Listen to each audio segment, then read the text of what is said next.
TRON just connected deBridge MCP to its network, giving AI agents a direct route for cross-chain execution.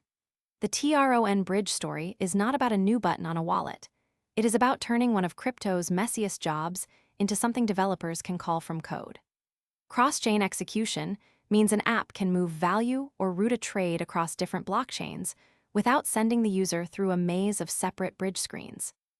That matters because AI agents can only be useful in finance if they can see liquidity, request quotes, and execute transactions without breaking custody rules.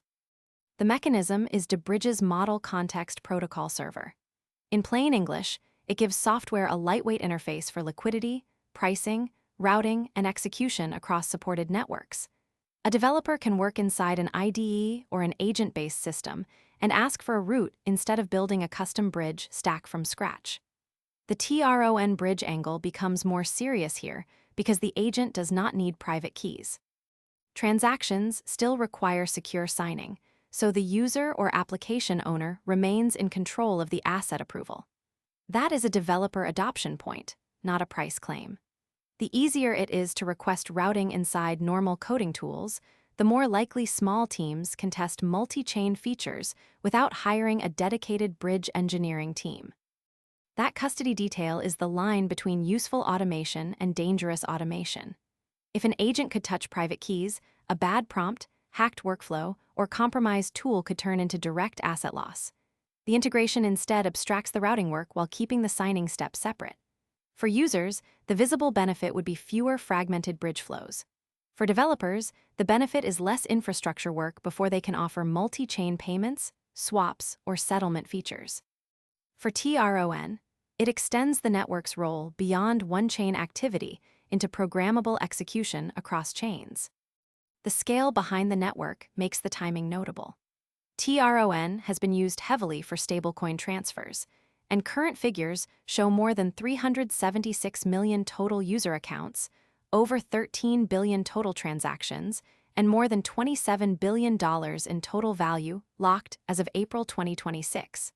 That does not automatically prove new AI agent demand. It does show why a routing layer attached to TRON could matter if developers actually build on it.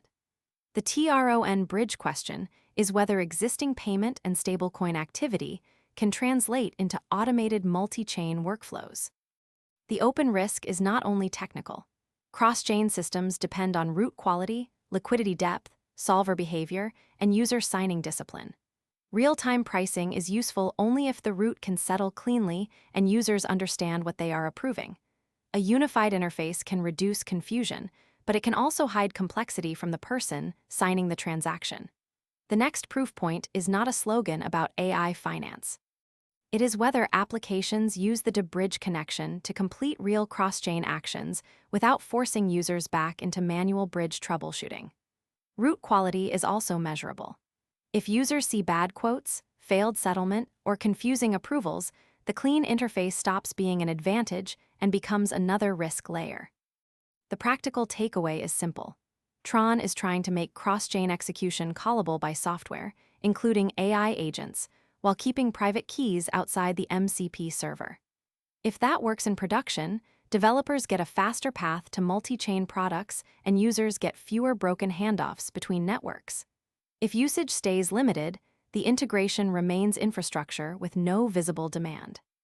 For this TRON bridge story, the signal to watch is live app adoption.